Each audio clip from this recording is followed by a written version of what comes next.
I'm sorry, I'm not feeling well, so I need to leave early. I told my boss and got permission to leave early. In truth, while I was feeling a bit under the weather, the real reason I needed to leave early was something else entirely. As I entered my house, I heard some noises coming from the back room. Trying not to make any noise, I walked towards the back room and stopped in front of the door. Then, I heard indecent voices of a man and a woman coming from inside. Quietly, I opened the door and peeked inside. There were Mike and Emily, looking lovingly at each other. I really messed up marrying such an unattractive woman. Young and pretty is definitely better. I'm so happy. Let me make you feel even better. I involuntarily closed my eyes. Even though our marriage was on the rocks, I still wanted to believe. But now, faced with this reality, I can't run away. There's only one thing left to do. To bring down the two who have caused me so much pain. My name is Ashley Johnson. I'm a 30-year-old housewife working part-time at a major company. My husband is Mike, 2 years my senior, working in local real estate. Our meeting was 2 years ago at a party hosted by a friend. It was a gathering of about 10 people, evenly split between men and women. There was one man who seemed to be orchestrating everything around. That was Mike. He was brimming with confidence, always smiling, and made sure the conversation never died, entertaining everyone. I guess people like him are really good at their job. The first day I met him, that moment, I was drawn to Mike. But what about Mike himself? All the girls there were younger, cuter, and more fashionable than me. There's no way he would be interested in someone as plain and quiet as me. Watching everyone getting along, I thought I shouldn't have come. That's when it happened. Let's drink together. Mike came over to me. I was so happy, I couldn't help but smile. Then Mike said, "You have a beautiful smile." Thanks to that one line, I felt instantly closer to him. We exchanged contact details and later went on our first date. From there, our relationship developed further, and 3 months after we met, we started dating. And a year later, "I'll definitely make you happy. Let's get married," Mike proposed. I look forward to it. 6 months later, surrounded by well wishes, we became husband and wife. But married life wasn't as sweet as I thought. Being a working couple was harder than I expected. Far from the ideal I had in mind at the beginning of our marriage. That made me face the harsh reality. Mike was busy with work, usually getting home around 9 p.m. At first, we used to eat together even if he came home late, but then he stopped having dinner at home, saying he was eating out with colleagues. And gradually, we stopped having meals together. 3 months into the marriage, our conversations dwindled, and we began to drift apart.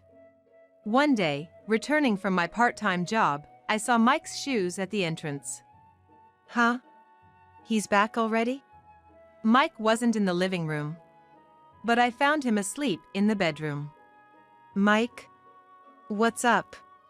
Are you feeling ill? He slowly sat up and said he'd been thinking about something. It's great we bought a condo after getting married, but I'm not okay with paying more of the mortgage. I couldn't believe what he was saying. I was paying a significant amount too.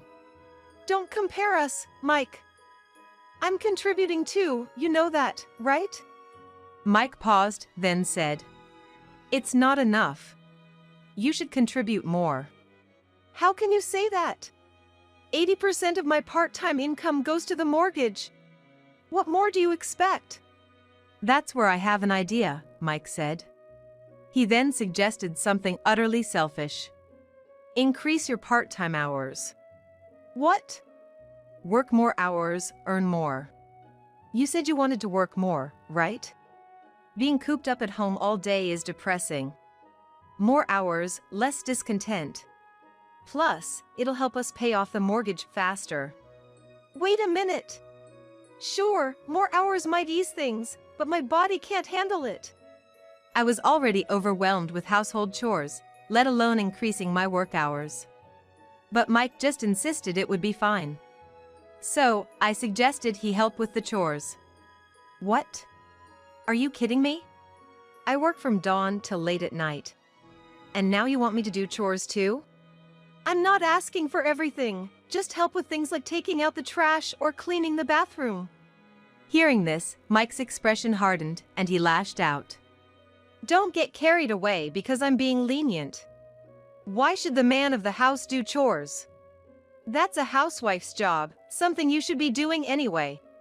And no way your increased work hours will make a big dent in the mortgage.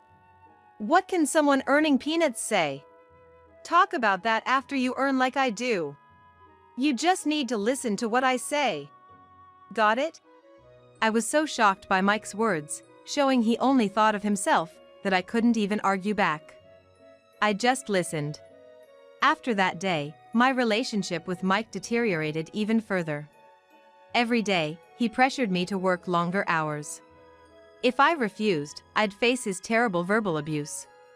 Out of fear, I told my boss I wanted to increase my work hours, but I was told it couldn't happen until the next month's contract. Mike's pressure continued during that time. Finally, a month later, I managed to get my working hours increased. But that was the beginning of 6 months of hell. With more work hours, I had less time for housework. I started work at 7 a.m. and finished at 5 p.m. After shopping, I'd get home around 6 p.m. and start on the household chores. Before I knew it, it was time for Mike to return home. And he still came home late, never helping with the housework. I ended up being chased by both work and house chores every day. My body and mind were increasingly exhausted, worsened by Mike's verbal abuse. You can't even get the bath ready? You're a failure as a housewife. This is definitely grounds for divorce. And on another day, you've aged recently. Going straight to becoming an old lady because I don't pay attention to you? Please, don't make me your caregiver. He was like a different person with his words and actions. I didn't even want to see or hear Mike anymore. Then, one day, Mike brought home a woman. This is my cousin Emily. Nice to meet you, I'm Emily, his cousin. They claimed to be relatives, but I had no memory of her. Really a relative? Skeptical, I questioned Mike, who insisted she was a relative. That didn't make sense. I had met all his relatives at our wedding and introduced myself. But I had never met Emily. Were you at our wedding? Mike quickly denied it. She was too busy to come to the wedding. And since Emily is a distant relative, it's not strange that you don't know her. I couldn't believe him. As I looked doubtful, Mike told me to get Emily a drink. Sighing, I went to the kitchen to make coffee, and Emily followed me. Ashley, are you a full-time housewife? No, why? You look a bit aged. But now I understand why. Balancing a job and housework, you have no time to pamper yourself. I was irritated by Emily's words, but restrained myself. Then Mike joined us, agreeing with Emily. Emily's got a point. You've been neglecting your makeup because you're busy. It's like you've given up on being a woman. And you can't even do housework properly. Remember when you didn't even get the bath ready when I was tired? Terrible, right? Wow, that's really bad. I'm definitely better than a woman who can't even do housework. They laughed and pointed at me. After that, they kept making snide remarks at me for 3 hours until Emily finally left. A week later, I came home from work and saw Mike's shoes and unfamiliar women's shoes at the entrance. What's this? Feeling uneasy, I went to the living room. There I found Mike and Emily drinking wine. What are you doing? Ah, you're back? I got home a while ago. Oops, sorry for intruding. They both seemed already tipsy, their actions suspicious. 3 cans of beer and wine? That's a bit much. When I tried to take the half-finished wine, I faintly smelled body wash from Emily. And strangely, the same scent from Mike.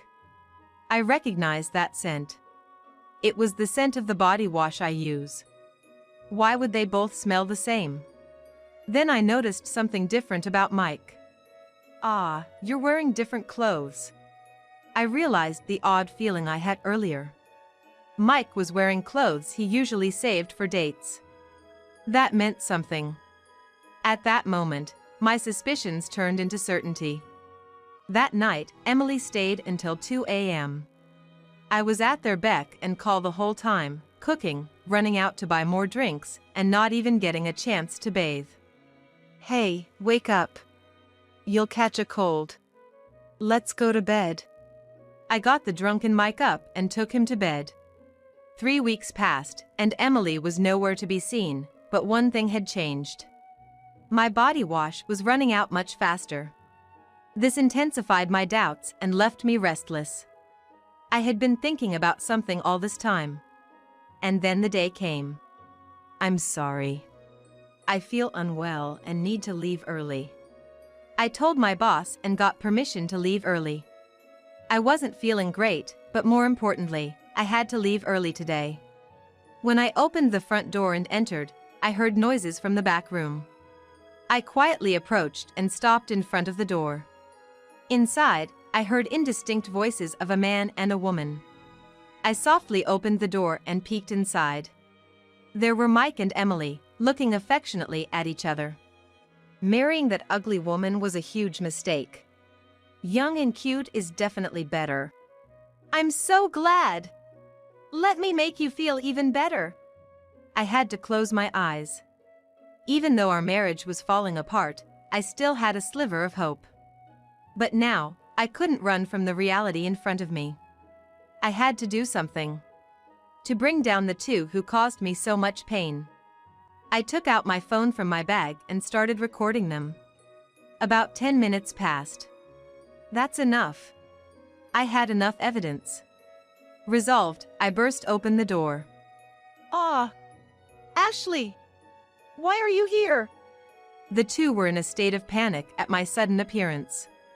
Without a moment's delay, I showed them the phone in my hand. This is the video I just recorded. What? You're joking! Erase that now! There was no way I was going to erase it. This was solid evidence of their affair. And it wasn't something only I should know about. I sent the video to your husband. What? Husband? Emily, you're married! Mike turned pale and confronted Emily, but she seemed not to hear his words and simply uttered. Huh? Do you understand what I said? I told you, I sent a video of what you two were doing to your husband. What are you doing? Right after I told her I sent the video, Emily, with a furious look, lunged at me. However, she got tangled in the sheets and fell off the bed with a thud. Ouch! Worried about Emily, Mike asked if she was okay and reached out to help her. What are you doing? Why are you trying to help her? What do you want, Ashley? What's fun about doing such a terrible thing? What did we ever do to you? I was speechless with disbelief. They had no idea what they had done. They were no longer human to me, just animals driven by desire. It's tiring even to put it into words. There's perfect evidence, and you still won't admit to the affair. That's the end of you as a person. I showed them the video I had recorded earlier. Mike shouted, "Stop it. Erase it now. If you want to stop it, try to do it by force. You're a man, aren't you?" Provoked, Mike, face red with anger, tried to snatch my phone but, like Emily, got tangled in the sheets and fell off the bed. Damn! What are you two doing? Do your actions become similar when you keep being intimate with each other? I said, looking down at the two of them sprawled on the floor. Mike glared at me fiercely, and Emily looked defeated. Looking at me like that doesn't scare me. But are you okay with this? Fighting with me here? What are you talking about? Clueless, they looked at me, so I showed them the screen of my phone. Oh! The moment Emily saw the phone, she froze, mouth agape. I'm connected right now. If you have something to say, please go ahead. If you have the courage to talk to him, that is. Emily was stunned, and Mike didn't seem to understand what was happening. Mike, you don't understand, do you? Who I'm connected with right now. This person is Emily's husband. Emily had hidden her marriage from Mike and had an affair with him. Mike naively believed her. And ended up in this situation. Not that I have any sympathy for Mike, who was easily fooled. Mr. Smith, sorry to keep you waiting. I'll be there soon. Thank you. I ended the call, looked at them silently, and smirked. Then, as if coming back to her senses, Emily nervously looked at me. What? Why did you hang up? He's coming now. Who's coming? Your husband is coming here. Right after that, the doorbell rang. He's here. As I was about to go to the front door to greet Mr. Smith, Emily suddenly started to freak out. What? Emily, what's wrong? Mike was shocked at Emily's uncharacteristic behavior. Well, it's no wonder Emily reacted like that. Because Emily's husband is. Then the bedroom door opened, and in came a tall, gentlemanly man. What a pathetic sight. The moment Emily saw Mr. Smith, she clutched her head and started uttering nonsense. Ah! Mike was stunned by her disgraceful behavior. However, Mr. Smith, unfazed, addressed Mike. You must be Mike. My wife seems to have caused you quite some trouble. As this situation has unfolded, I must respond appropriately. As the head of a company, I cannot let this go unaddressed. Mike had been continuing his relationship with Emily without knowing about Mr. Smith's existence until now. When he learned about it at this very moment. I'll tell you about Mr. Smith. What kind of person he is. However, Mike's shocked expression suddenly turned serious, and he looked at us sharply. You talk about being a top executive and appropriate responses, but the real fault lies with you for neglecting Emily. You're making it sound like it's my fault. Besides, you're just some lowlife husband lecturing me. What kind of top executive are you? Probably just a third-rate company president. Talk to me when you earn more than I do. Jerk. How can he criticize others so selfishly after having an affair? I'm ashamed that I chose such a man as my husband for life. What? Can't say anything because I hit the nail on the head? That's why you get dumped by your cute wife and she runs off with another man. Pathetic. I can't even sympathize with you as a fellow man. I could only sigh in response. And I apologized to Mr. Smith for making him deal with such a man. Mr. Smith, with a kind smile, said, "It's okay." His kindness highlighted the stark difference between him and Mike. If you really want to know about Mr. Smith, I'll tell you. But it will shatter your pride. Huh? No way that's true. Mike continued with his arrogant attitude. You're really foolish. This man is the president of the company I work for. At that moment, Mike's face turned ashen. Huh? No, that can't be true. Because the company you work at is... You get it now, right? The president of the company I work for, that means something. I work at a local food manufacturer, Smith Iron Foods. It's a major company with well over 500 employees. And Mike's company happens to be a subcontractor for it. No way! The president of Smith Iron Foods? But how did you and the president? Normally, a part-timer like me wouldn't exchange contact information with the president of the company. Well, you guys created that opportunity, though. It's unheard of for a mere part-time employee to be in contact with the company's president. But due to a minor incident, I came to know Mr. Smith's contact details. This started 3 weeks ago, when I suspected Mike and Emily of having an affair. They were acting like lovers, touching intimately, even hugging. To anyone, it would seem like they were in a relationship. And during a brief moment when I was away, I found evidence in the trash that they had been intimate. Since then, my mind has been filled with thoughts of Mike's betrayal. And as if to add fuel to the fire, I was burdened with the daily tasks of work and household chores. Gradually, I could feel both my body and mind starting to break down. One day, during lunch break in the company cafeteria, Mr. Smith approached me. "Miss Johnson, you look quite exhausted. Is the office work too tough?" I was surprised. Despite not being a staff member, Mr. Smith, the president, knew me. He said he knew all the employees' names and sat down across from me. Then, unexpectedly, he started talking about himself. He married a woman 20 years his junior 3 years ago, and while the marriage started happily, his wife's attitude changed within 6 months. She stopped doing any housework and lived a life of leisure. "It's tough for you too, Mr. Smith. But why are you telling me this?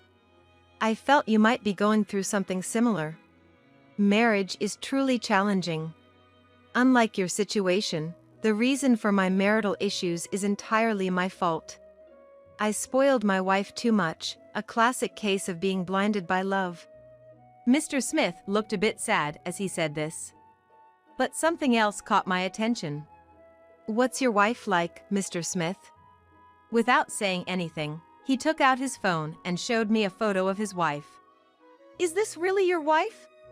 I was shocked when I saw the photo. "Yes, it is." The woman he pointed out as his wife was Emily, whom Mike had introduced as his cousin. "Emily, right? How do you know my wife's name?" I told Mr. Smith everything I knew. "I see, Ms. Johnson. Thank you for telling me. I'll remember this." As he was about to leave, I stopped him.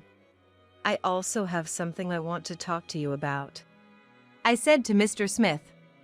I told him about how Mike and Emily had been coming to the apartment almost daily and engaging in an affair. "How did you know?" "By the scent. The fragrance of my body wash that wasn't there in the morning. They were always taking a shower before getting together. Using my body wash. Indeed, the amount of body wash had been decreasing abnormally." "I see. But just knowing that doesn't seem like enough to do anything about it, does it?" "That's why I wanted to consult with you." That's when I decided on the day to barge into the room. "For that reason?" "You say that, but anyone would wonder if the scent of their body wash was filling the room.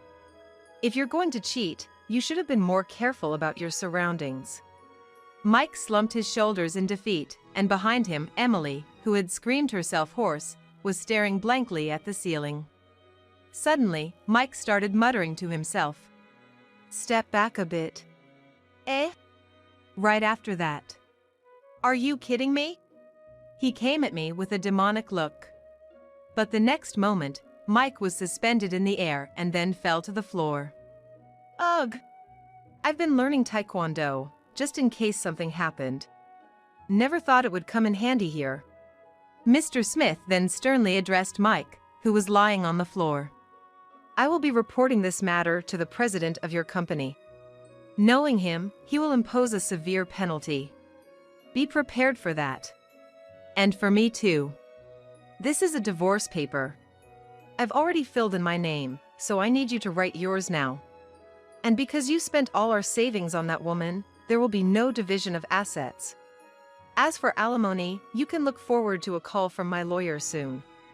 Following that, both of them faced difficult times. Mr. Smith divorced Emily that day and demanded a substantial alimony.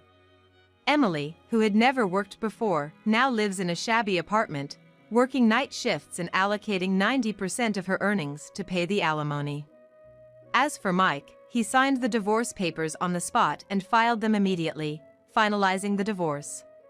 The next day, just as Mr. Smith said, Mike's boss demoted him and transferred him to a rural area. With the high alimony bill and his need to survive, he's been physically exhausting himself with construction work after his day job. Yet, he's still barely making ends meet and is now living a mentally tormented life. As for me, after the divorce, I sold the apartment we lived in and moved to a new one. My life, once devoid of freedom, is now filled with it. Since the incident, I've become quite close to Mr. Smith.